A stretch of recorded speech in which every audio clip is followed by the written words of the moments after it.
ربنا الله ثم استقاموا تتنزل عليهم الملائكة ألا تخافوا ولا تحزنوا وأبشروا بالجنة التي كنتم توعدون. صدق الله. محترم دوستوں، اللہ تعالیٰ کا بہت بہت شکر احسان ہے کہ اللہ تعالیٰ نے ہمیں دین کی محنت کے لیے قبول کیا. بیٹھے نہیں، اللہ نے یہاں بٹھایا ہے.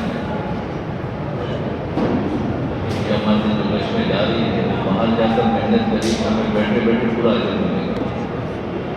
بیٹھے بیٹھے پورا اجر ملے گا. اس لیے کہ سارا مل کر دشت ہوگا، ساری جماعتیں مل کر. یہاں اصل اس آیت کے اندر اللہ تعالیٰ فرماتے ہیں کہ جس نے بھی خدا کو رب مانا ہے، اللہ تعالیٰ کو ہم سب رب مانتے ہیں کہ اسی نے ہمیں پالا ہے، اسی نے ہمیں بڑا کیا ہے، اسی نے روزی دی ہے. ربنا اللہ ثم استقاموا، تو فرمایا اس پر استقامت کے ساتھ، یعنی جمے رہنا ہے، موت تک اپنے ایمان پر جمے رہنا ہے. حالات بہت آتے ہیں ایمان والوں پر، بے ایمان والوں پر، ایمان والوں پر حالات آتے ہیں. وہ حالات کے اندر کبھی انسان ایمان کھو بیٹھتا ہے، ایمان چھوڑ دیتا ہے، ایمان کمزور کر لیتا ہے. صحابہ کے اوپر کے حالات آئے، صحابہ اپنے ایمان پر جمے رہے. فرمایا ثم استقاموا، جو ایمان لانے کے بعد اپنے ایمان پر جم گیا پھر اللہ کی مدد اترتی. تتنزل علیہم الملائکہ، اللہ کی مدد ایسے نہیں آئی. پہلے اللہ تعالیٰ امتحان لیں گے، امتحان لینے کے بعد اس پر وہ جم گیا ہے، اللہ کے حکم کے خلاف کوئی کام نہیں کر رہا ہے، پھر اللہ کی مدد ہے. ہم چاہتے ہیں پہلے اللہ کی مدد آ جائے، یہ نہیں ہو سکتا. دیکھو صحابہ کرام کو مکہ کی زندگی کے اندر 13 سال تک ستائے گئے حالات میں کوئی نصرت نہیں، کوئی نصرت نہیں. ہر طرف سے مار ہی مار، پٹائی ہی پٹائی نہیں. لیکن وہ اپنے ایمان پر جمے رہے. ایک بھی صحابہ ایسا نہیں جو ایمان سے ہٹا، سب کے سب جمے رہے. ان کو مارا گیا تو بھی احد احد کہتے رہے، ایک ہی رب. وہ بھی حیران تھے کہ ان کو اتنی پٹائی ہو رہی ہے، آخر اس کے اندر ہے کیا، یہ چھوڑتے ہی نہیں. ان کو تعجب ہوتا تھا کہ ہم ان کو طرح طرح کی سزا دیتے ہوئے بھی تھک گئے، لیکن یہ نہیں تھک رہے ہیں اور یہ کہہ رہے جم گئے. ربنا اللہ، ہم یہاں سے نہیں ہٹے. مکہ کی ایک زندگی تھی، امتحان کا ایک وقت تھا، اس میں ان کو ان کے ایمان کو بڑھانا تھا، کیونکہ ان کو نمونہ بنانا تھا قیامت تک آنے والے انسانوں کے لیے. تو ہر طرح سے جمے رہے. نبی علیہ السلام بھی اپنی دعوت کے کام کو چھوڑا نہیں. سب سے پہلے صفا پہاڑی پر چڑھ کر دعوت کی آواز لگائی کہ ایک اللہ سے ہوتا ہے اور اللہ کے غیر سے کچھ بھی نہیں ہوتا. لیکن وہاں پر دعوت نہیں مانی گئی. پھر آپ مینا کے اندر جا کر ہر ٹینٹ میں جا کر، ہر قبروں میں جا کر آپ نے دعوت دی. تو وہاں سے بھی آپ کو برا بھلا کہا ہے. آپ جاتے اور قبیلے والوں سے کہتے، کیا کہتے ہیں؟ میں اللہ کا رسول ہوں، مجھے تم پناہ دو اور میری تم حفاظت کرو تاکہ میں اللہ کا پیغام اللہ کے بندوں تک پہنچاؤں. بس یہ جا کر اسے کہتے تھے اتنا تعارف. قبیلے والے اسے پوچھتے تھے کہ تم کون ہو؟ کہنے میں محمد بن عبداللہ ہوں. تمہارے خاندان والوں نے تمہارے ساتھ کیا کیا؟ کہنے لگے میرے خاندان والوں نے تو مجھے بھگا دیا، میری بات کو قبول نہیں کیا. وہ لوگ تانا دیتے تھے تم برے ہو گے اس لیے تم کو بھگا دیا، تمہارے قبیلے والوں نے تمہاری بات نہیں سنی تو اب کیسے سنی؟ اب کیسی تکلیف ہوئی ہوگی ان کو؟ اللہ کا سچا رسول ہے لیکن کیسی باتیں سننی پڑتی کہ تمہارے قبیلے والوں نے تمہاری بات نہیں سنی ہے تو ہم کیسے سنیں گے؟ جاؤ، اور کسی جگہ پر جاتے اور جا کر دعوت دیتے کہ میں اللہ کا رسول ہوں، میری حفاظت کرو، مجھے امن دو اور اپنے علاقے میں اللہ کے نام کو پہنچاؤں،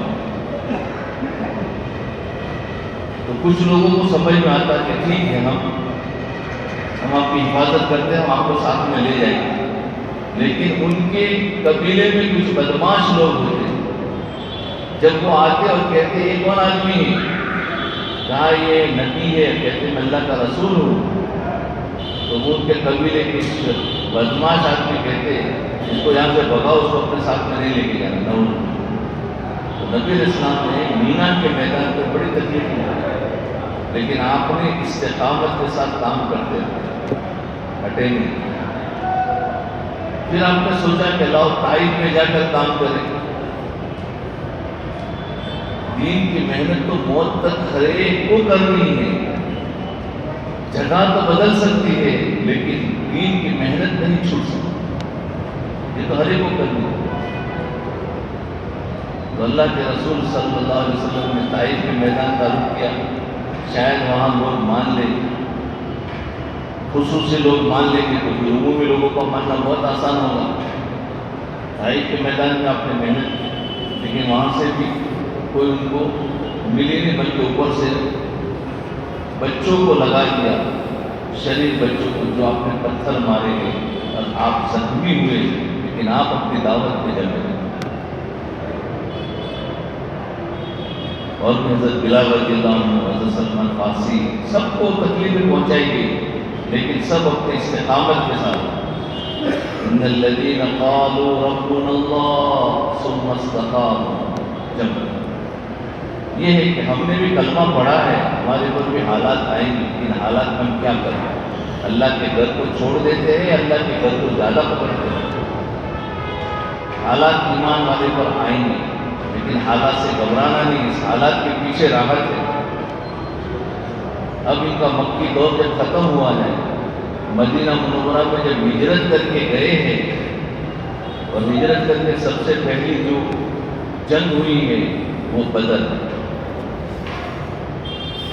تو بدر میں وہ لوگوں نے سوچا کہ یہ لوگ یہاں سے تو ہجرت کر کے چلے گئے اور مدینہ میں چین سکون سے رہے، کیسے ہو سکتا؟ کیونکہ ایمان والے کو دنیا میں چین سکون سے کوئی رہنے نہیں دیتا۔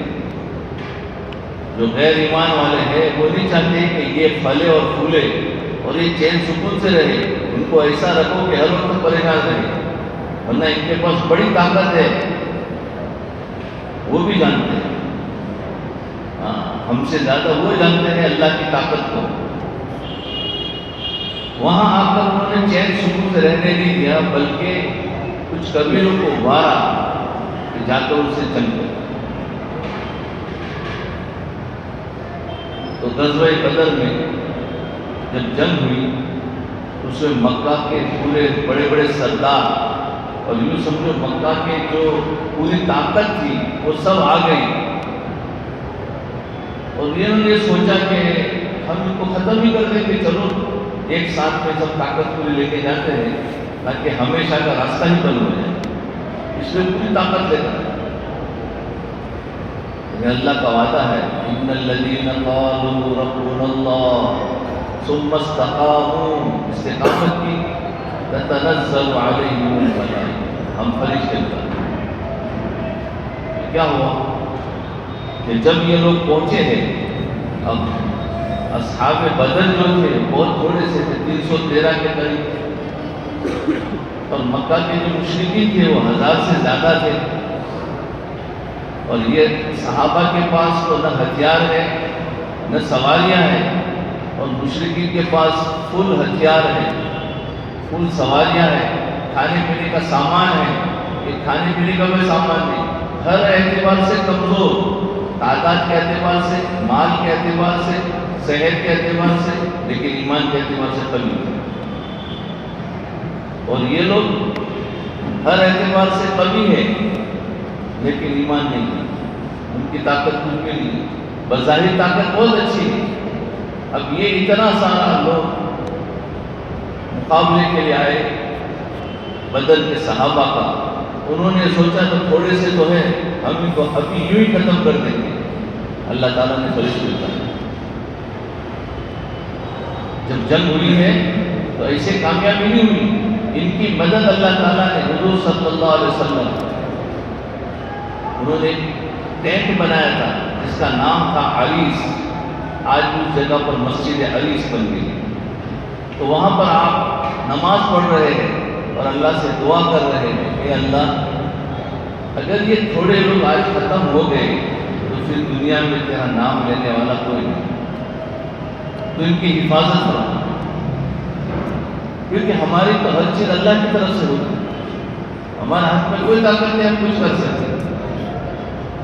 چنانچہ انہوں نے دعا مانگی اور اس کے بعد جب جنگ شروع ہوئی تو اللہ تعالیٰ نے فرشتے اتارے، یہ ہے تتنزل علیہم الملائکہ، فرشتے جب مسلمان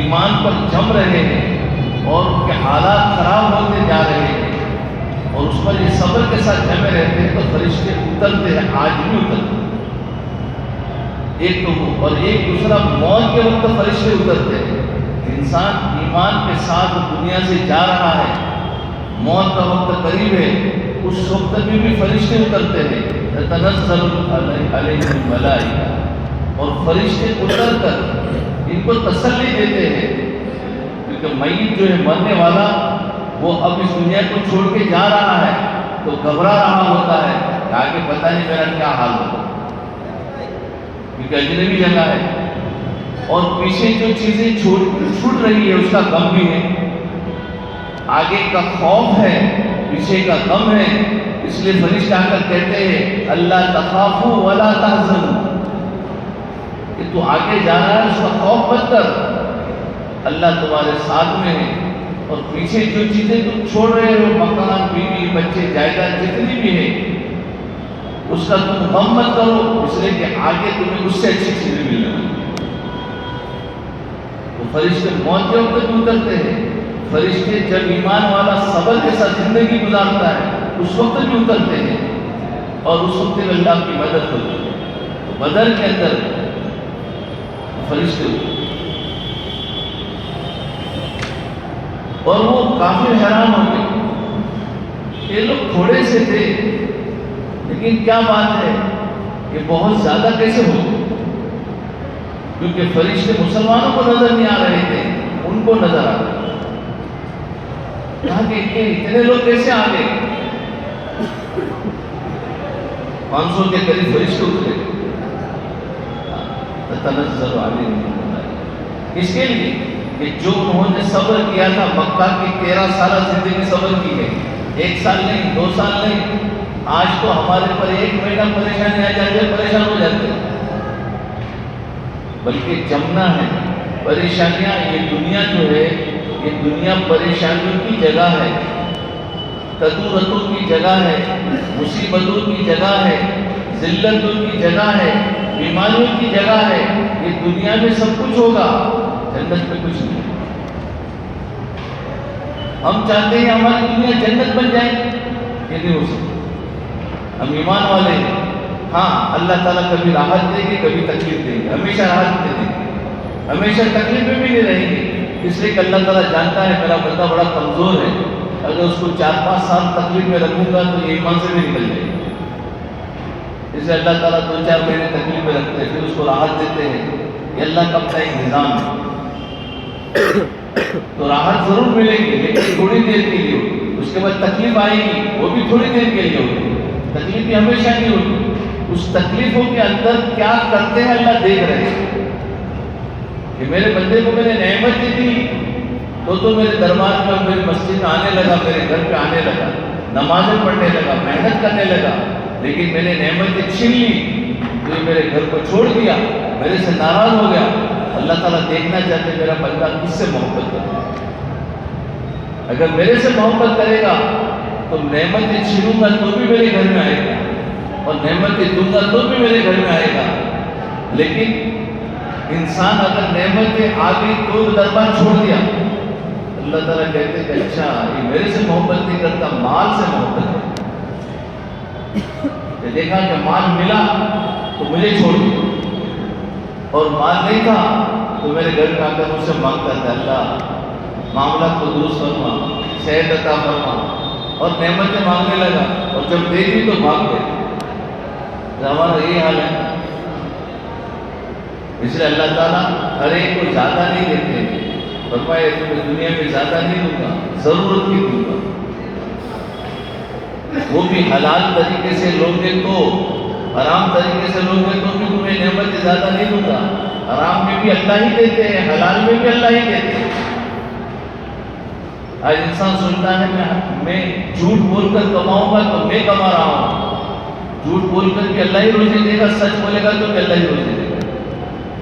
لیکن فرق کیا پڑے گا کہ جھوٹ بول کے جو روزی آئی ہے اس روزی کے اندر پریشانیاں ہوگی, اور سچ بول کے جو روزی آئی ہے اس میں راحت اور امن اور سکون ہو. اتنا فرق پڑے گا. اب ہم سوچ لیں گے اب ہم جھوٹ بول کر روزی کما رہے ہیں, پھر کہتے ہیں ہم بہت پریشان ہیں.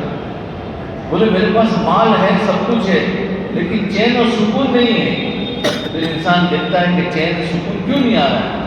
اس نے سوچا مال کے اندر چین اور سکون ہے, اس میں نہیں ہے. چین اور سکون اللہ کی ایک عطا ہے, ایک نعمت ہے جو اللہ اپنے ان بندوں کو دیتے ہیں جو صحیح دین پر چل رہے ہیں, صحیح دین پر چل رہے ہیں. یہ دنیا جو ہے کدورتوں کی جگہ ہے, یہاں راحت نہیں ملے گی ہمیشہ, یہ مصیبتیں ہی ہوگی. لیکن موت کے بعد جو اللہ جنت دے گا, جنت ہمیشہ راحت ہی کی جائے. جنت کے اندر جو نعمتیں ملیں گی وہ نعمتیں بڑھتی رہے گی, کم نہیں ہوگی.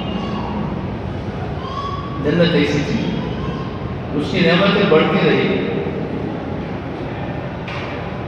اور اس میں کوئی تکلیف نہیں ہوگی, کوئی پریشانی, کوئی ٹینشن نہیں.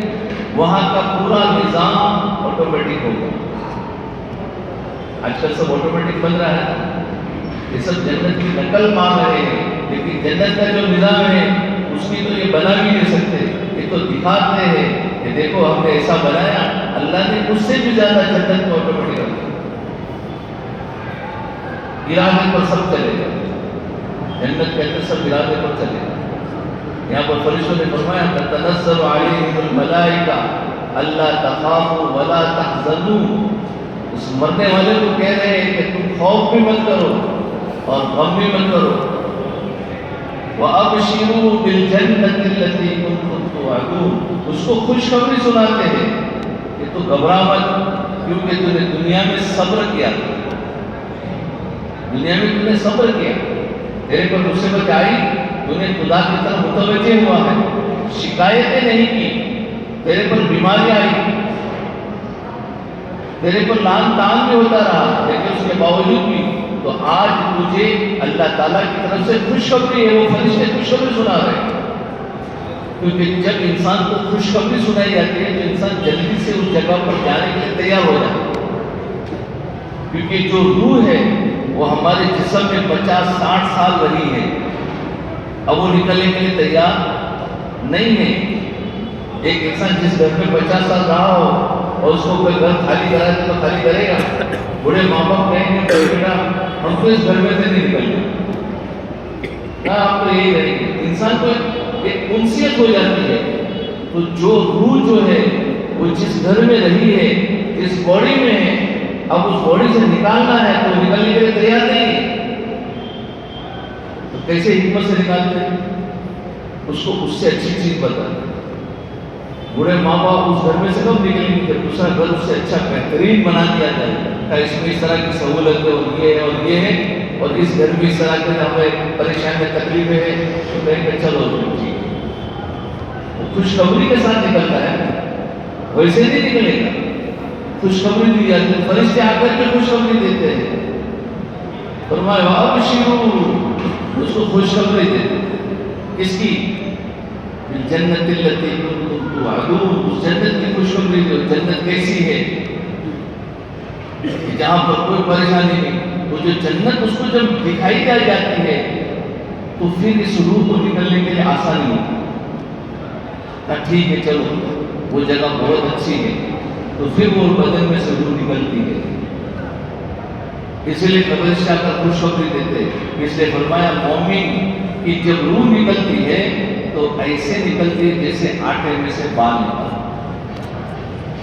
آٹے میں بال ہو تو کوئی تکلیف نہیں ہوتی ہے، اس کو اسی خوشخبری سناتے ہیں اور اس کے ساتھ ساتھ میں وہ خوشبو لے کر آتے ہیں جنت کی، اور اس کو اتنی مزہ آتی ہے کہ اس میں سے روح آسانی کے ساتھ نکل کر چلی جاتی.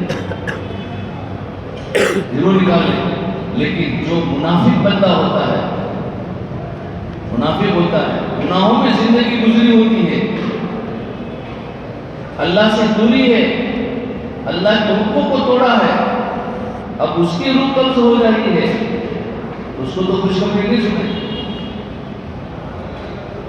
بلکہ اس کو تو اور زیادہ پریشان کر کے، اب وہ نکلتی تو ویسے بھی نہیں ہے، اب اس کو زیادہ ڈرایا جائے گا تو بھی نہیں نکلے گی، تو اس کو زبردستی کھینچ کے نکالا جاتا ہے، جس کی وجہ سے ہر عضو میں تکلیف ہوتی ہے. اس سے فرمایا منافق کی جب روح نکلتی ہے تو اس کو بہت شدید تکلیف ہوتی ہے. اس سے اللہ کے رسول صلی اللہ علیہ وسلم نے دعا مانگی ہے کہ اللہ موت کے وقت کی تکلیف سے ہماری حفاظت کرو، موت کے وقت کی تکلیف سے ہماری حفاظت کرو. کیونکہ بہت تکلیف دہ منظر ہوتا ہے، تو وہ اس کو پھر بڑی تکلیف ہوتی ہے. کیونکہ ایک تو نکلنا نہیں، اس کے اوپر سے جہاں جانا ہے وہاں گھبراہٹ ہے. بولے ایسے مکان میں کیسے جاؤں، وہ تو مجھے اور پریشانی ہوگی. اب نکلنا نہیں چاہتی، فرشتے کھینچ کے نکالتے اور روح زخمی ہو جاتی ہے اور انسان کو اتنی تکلیف پہنچتی ہے کہ اس کی تکلیف اگر کوئی دیکھ لے تو جانور چیخ اٹھتے. ایسی تکلیف ہوتی ہے. اللہ ہم سب کی حفاظت. ہم مومنین ہیں، دین کی محنت میں لگے ہوئے ہیں، اللہ کے گھر میں آتے جاتے رہتے ہیں. اللہ کی ذات سے امید ہے کہ ہماری وہ اللہ تعالیٰ آسانی کے ساتھ. پھر وہ پھر سے کہتے ہیں نحن اولیاؤکم فی الحیات الدنیا وفی الآخرہ. فرمایا دنیا میں بھی ہم تمہارے ساتھ میں تھے، تمہیں تکلیف دیتے تھے تو ہم نے تم کو چھوڑا نہیں تھا. اللہ تعالیٰ نے آج انسان پر تکلیف آتی ہے تو انسان سوچتا ہے کہ اللہ مجھ سے ناراض ہو گیا، پتہ نہیں اللہ تعالیٰ کو میری عبادت پسند نہیں ہے. اللہ فرماتا نہیں، نحن اولیاؤکم فی الحیات الدنیا، دنیا میں ہم تمہارے ساتھ تھے، ہم تمہارا امتحان لیتے تھے، ہم تمہارا، کیونکہ ہر دنیا میں ہر جگہ پر ایگزام ہوتا ہے، لیکن ہر جگہ پر ایگزام پیپر آتا ہے، تو آخرت میں جانے کے لیے بھی دنیا میں اللہ تعالیٰ ایگزام لیتے. یہاں پر کوئی پیپر نہیں ہے، یہاں حالات ہوں گے. کوئی پیپر نہیں کہ بھر لیا آپ نے، یہاں تو حالات کو دیکھا جاتا ہے کہ ایمان کتنا ہے، صبر کتنا ہے، تحمل کتنا ہے، عاجزی و تواضع کتنی ہے، اللہ کی طرف کتنا متوجہ ہوتے ہیں. یہ سارا امتحان ہو رہا. تو ہم بھی بولے تمہارے ساتھ میں تھے، ہم کہیں نہیں گئے. اللہ ہر ایک کے ساتھ میں ہے. کبھی یہ نہ سوچے کہ میرے سے اللہ جدا ہو گئے. اللہ ہے ایک لیکن سب کے ساتھ میں. وہ ایسی قدرت والا ہے کہ ہر ایک کے ساتھ میں، ورنہ ہر ایک کے ساتھ میں تو زیادہ ہو جاتا ہے. ایک ہی اللہ ہے لیکن اللہ ہر ایک مخلوق کو دیکھ رہا ہے. کون کیا کر رہا ہے اس کو دیکھ رہے ہیں. ابھی ہم کہاں بیٹھے ہیں اللہ ہمیں دیکھ رہا ہے. کس نیت سے بیٹھے ہیں اللہ وہ بھی دیکھ رہا ہے. ہمارے دلوں میں کیا چھپا ہوا اللہ کو اس کا بھی پتہ ہے. وہ جانتا ہے دلوں کے بھید کو، کہ دلوں میں کسی سے دشمنی ہے یا دوستی ہے یا اچھے خیالات ہے یا برے خیالات ہے، کیا ہے وہ سب اللہ جانتا ہے. دلوں کے راز ہم نہیں جان سکتے. ہم تو صرف چہرے دیکھ سکتے ہیں، اس کے جسم کو دیکھ سکتے ہیں کہاں جا رہا ہے کہاں آ رہا ہے، لیکن دلوں کے ارادے میں اللہ جان رہا ہوتا ہے. اللہ اس ارادوں پر فیصلے فرماتا ہے کہ میرے بندے کو میں نے تکلیف میں رکھا ہے، لیکن تکلیف کے باوجود بھی اس کا دل میری طرف مطمئن ہے کہ میرا اللہ میرے ساتھ ہے۔ جب اللہ ہمارے ساتھ میں ہے، اس کا استحضار ہو جائے گا تو پھر پریشانیوں سے گھبراہٹ نہیں ہوگی۔ ایک انسان کو اگر کوئی دوسرا مار رہا ہے اور اس کا دوست اس کے ساتھ میں آ گیا ہو تو اس کے اندر بہادری آ جائے گی کہ بھائی میرا دوست ہے، میرے ساتھ میں ہے، وہ میری مدد کرے گا۔ اللہ نے فرمایا ہم تمہارے دنیا میں بھی تمہارے ساتھ تھے اور آخرت میں بھی تمہارے ساتھ رہیں گے، یعنی قبر کے اندر بھی تمہارے ساتھ میں ہے، حشر کا میدان میں جہاں نام اعمال کھولا جائے گا اس وقت بھی ہم تمہارے ساتھ میں ہیں اور وہاں تمہیں پاس کرا دیں گے، تمہیں شارٹ کٹ راستے سے گزروا دیں گے، کیونکہ جس کے ساتھ اللہ ہے وہ اس کو کیسے بھی نکال سکتا ہے۔ آج دنیا میں بھی اگر کسی کے ساتھ حکومت کی مدد ساتھ ہو جائے تو دنیا کے جس کونے میں بھی جائے اس کو نکال سکتا ہے، قانون بغیر قانون کے بھی وہ نکل جائے، ارے نکلے گا نہیں نکلے، کیونکہ حکومت کی مدد ساتھ میں ہے۔ تو اس سے بڑی چیز تو اللہ کی حکومت ہے، اور اللہ ہمارے ساتھ ہو جائے تو پھر قبر کے میدان میں اور حشر کے میدان میں پاس ہونا ہمارے لیے آسان ہوگا، پھر ہمیں کوئی ٹینشن ہی نہیں، بلکہ حشر کا میدان آئے گا تو بولے اللہ ہے، وہ کہیں سے بھی گزار دے، لوگ حساب کتاب دے رہے ہوں گے اور یہ کہیں سے گزر جائے گے، بولے ان کو گزار دو۔ اور خاص کر کے دین کی محنت کرنے والوں کو اللہ تعالیٰ حشر کے میدان میں بغیر حساب کتاب کے پاس کرتا ہے۔ اگر صحیح نیت کے ساتھ صحیح طریقے سے اللہ کی رضا کے لیے اگر دین کی محنت کی ہے تو اللہ کو پاتا۔ پھر اللہ تعالیٰ سے فرماتے ہیں نحن اولیاؤکم فی الحیات الدنیا وفی الآخرہ وَلَكُمْ فِيهَا مَا تَشْتَهِي أَنفُسُكُمْ وَلَكُمْ فِيهَا مَا تَدَّعُونَ۔ فرمایا جو تمہیں جنت دی ہے وہ جنت کیسی ہے؟ فرمایا وہ جنت کا نظارہ بتایا ہے، فرمایا جو تمہارا جی چاہے وہ وہاں ہوگا، وَلَكُمْ فِيهَا مَا تَشْتَهِي أَنفُسُكُمْ، وہاں پر جی چاہت پر ملے گی۔ دنیا میں تو جی چاہتا تھا نہیں ملتا تھا، اللہ دینا چاہیں گے تو ملے گا، اللہ نہیں ملے گا تو نہیں ملے گا۔ جی چاہا کہ کوئی اچھا کھانا ملے لیکن نہیں ملا، سوکھی روٹی مل گئی پیٹ بھر لیا، صبر کر لیا۔ جی چاہا کہ بہترین مکان مل جائے، اس میں ایسا ڈیکوریشن ہو اور اس میں اس طریقے سے ہو، وہ سب کچھ جی چاہا لیکن نہیں ملا، ہم سیدھے سادھے مکان میں رہے کیونکہ ہمارے ہاتھ میں نہیں ہے، اللہ تعالیٰ دیتا ہے، اللہ نے نہیں دیا۔ لیکن جنت ایسی ہے کہ فرمایا وہاں جتنا تمہارا جی چاہے گا وہ چیز وہاں ملے گی۔ وَلَكُمْ فِيهَا مَا تَشْتَهِي أَنفُسُكُمْ، تو جی چاہے کہ وہ چیز بھی ملے گی اور جو تم منہ سے مانگو گے وہ چیز بھی ملے گی۔ بتاؤ، تو اس کا نام جنت ہے۔ جنت میں کوئی خواہش تمہاری رد نہیں کی جائے گی، اور جنت اس لیے دی ہے کہ تم نے دنیا میں تکلیفیں اٹھائی ہے، لوگوں کے طعنوں کو برداشت کیا ہے، اور ہماری طرف سے جو حالات آئے تھے تم نے اس پر صبر کیا ہے، اس صبر پر اللہ تعالیٰ اتنا بڑا انعام دیں گے۔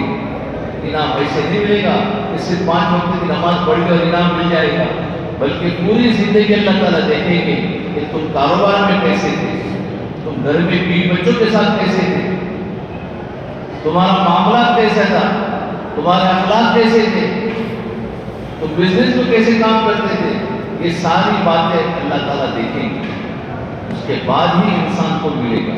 تو بس دوستو بزرگوں، یہ ہے کہ ہم سارے کے سارے دنیا ہے، دنیا کے اندر پریشانی آئی، دنیا کی پریشانیوں سے گھبرانا نہیں، بالکل نہ گھبراؤ۔ بیچارے لوگ گھبرائے ہوئے ہیں، ہائے ہمارا کیا ہوگا، ہاں ہمارا کیا ہوگا، ارے اللہ ہمارے ساتھ ہے۔ ہم بس اللہ کے در کو نہ چھوڑیں، اور بہت زیادہ پریشانی ہو تو علماء کرام اور اللہ والوں سے مل لو، وہ ہمیں تسلی دے دیں گے، اور اس تسلی سے ہمارے آگے کی زندگی گزارنا آسان ہو جائے گا۔ ورنہ نفس اور شیطان ایسا ڈرا دیتا ہے کہ ہائے تو برباد ہو جائے گا، تیرا تو وہ ہو جائے گا۔ تو گھبرانا نہیں ہے کہ دنیا ہے، دنیا میں اگر راحت ملی تو بہت تھوڑی سی ملے گی، زیادہ نہیں ملے گی۔ اچھی راحت تو مرنے کے بعد ملے گی، اس لیے دنیا کی زندگی پریشانیوں کی زندگی ہے، اس میں اگر راحت ملی تو اللہ کا شکر ادا کرے، اور اگر پریشانی ملی تو کہے یہی اس کی اصل ہے، دنیا کا اصل ہے، پریشانیاں ہی پریشانیاں ہیں، تو اس پر صبر کرنا ہے۔ اس لیے دو چیزیں ہیں، ایک صبر اور ایک شکر۔ اللہ نعمت دے تو شکر ادا کرے، اور اگر نعمت نہ ملے تو اس پر صبر کرے۔ یہ دونوں چیزوں پر اللہ تعالیٰ جنت دے۔ جنت میں جانے کے لیے شارٹ کٹ راستہ جو ہے صبر اور شکر اختیار کرنا۔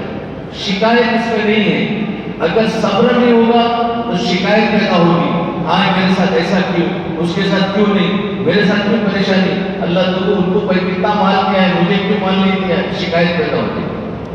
اور جب مال ملے گا تو شکر کے بجائے اس کے اندر اکڑ پیدا ہوگی، میں نے کمایا، جیسے فرعون کو اکڑ پیدا ہوگی، کہنے لگا میری حکومت ہے، اور خود کو خدائی دعویٰ کرنے لگتا ہے۔ تو شکر نہیں آئے گا تو اکڑ پیدا ہوگی، اور اکڑ پیدا ہوگی تو اللہ نعمتوں کو اور چھین لے گا۔ اس لیے شکر اور صبر، شکایت نہیں کرنی ہے، کیونکہ دنیا میں شکایت کر کے کیا فائدہ ہے؟ سب حالات اللہ کی طرف سے آتے ہیں، کسی کی طرف سے نہیں آتے۔ ہاں بندہ ذریعہ بن جاتا ہے کہ فلاں بندے نے مجھے تکلیف پہنچائی، ذریعہ تو وہ بن گیا، حقیقت میں اللہ نے پہنچایا، اس کو ذریعہ بنایا۔ تو اللہ تعالیٰ ہم سب کو اس دنیا کی زندگی صبر اور شکر کے ساتھ گزارنے کی توفیق عطا فرمائے، اور ہم سب کا خاتمہ اللہ تعالیٰ ایمان پر اور اعمال صالحہ پر عطا فرمائے، اور ہمارے اللہ تعالیٰ نام اعمال آخرت میں دانے ہاتھ میں عطا فرمائے۔ وآخر دعوانا